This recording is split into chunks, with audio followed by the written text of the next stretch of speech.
What do you see in this photo? A hard worker? A businessman? Success? Be honest. What is your first gut reaction? How about this photo? Education? Youth? Wealth? Elitism? What was your first reaction when this photo appeared? Were you even aware of your first reaction? Thoughts and feelings are implicit. We're not really aware of them. We have a bias or preference for or aversion to a person or a group of people, even if we think we're neutral. We use the term implicit bias to describe when we have attitudes towards people or associate stereotypes with them without our conscious knowledge. Many of our actions are a result of or heavily impacted by our unconscious thoughts. This means, however, that our implicit bias will often predict how we'll behave more accurately than our conscious values. Think it's made up? Try going to a job interview dressed in a scuba suit. No matter how qualified and likable you are, the people interviewing you are likely not going to give you the job. Why? Because they assume you are a bad candidate just from looking at you. Let's try looking at one more photo as an example of implicit bias. What do you see in this photo? Is it privilege? Institutional oppression? Unequal pay? This is what feminism gets wrong about implicit bias. You know nothing about these people. You use context clues to make assumptions and better prepare yourself to interact with them. He is dressed professionally and has an office job, so it's reasonable to assume he is educated and reputable. She has on a t-shirt from a very prestigious college, so you might assume she is part of a very select group of people that attends that university. But you don't know that.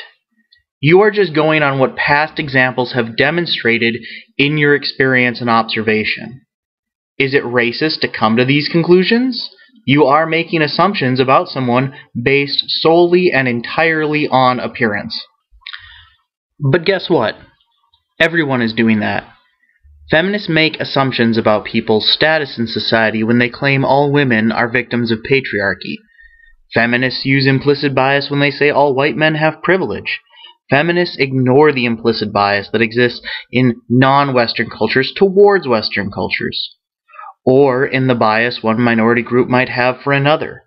Feminism makes the argument that implicit bias is only relevant when someone has institutional power in society, and they claim to focus on Western society as it's the one that they live in. But implicit bias is a universal human characteristic, and if feminist scholars took a biology class, they would see not only is it natural, but it's a good thing to have. Having a fast gut reaction helps protect you from harm.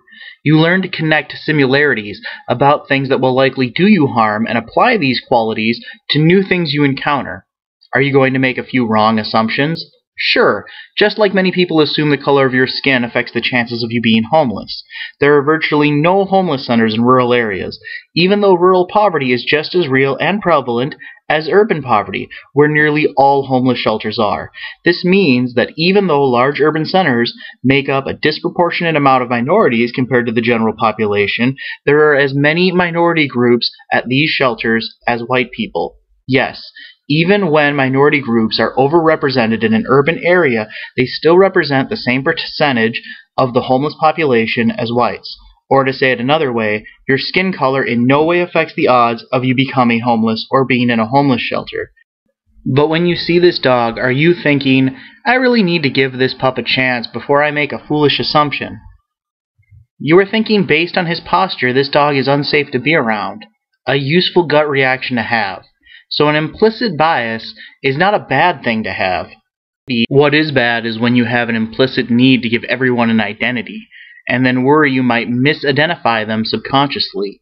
Seeing the world through the lens of an identity politic prevents you from getting data that stems from real economic and geographical reasons people are divided. Feminists want to study minority groups who happen to be disadvantaged. They should be studying the disadvantaged even if they happen to be a minority. Feminism wants to make implicit bias a divisive thing. It's not. identity politics is.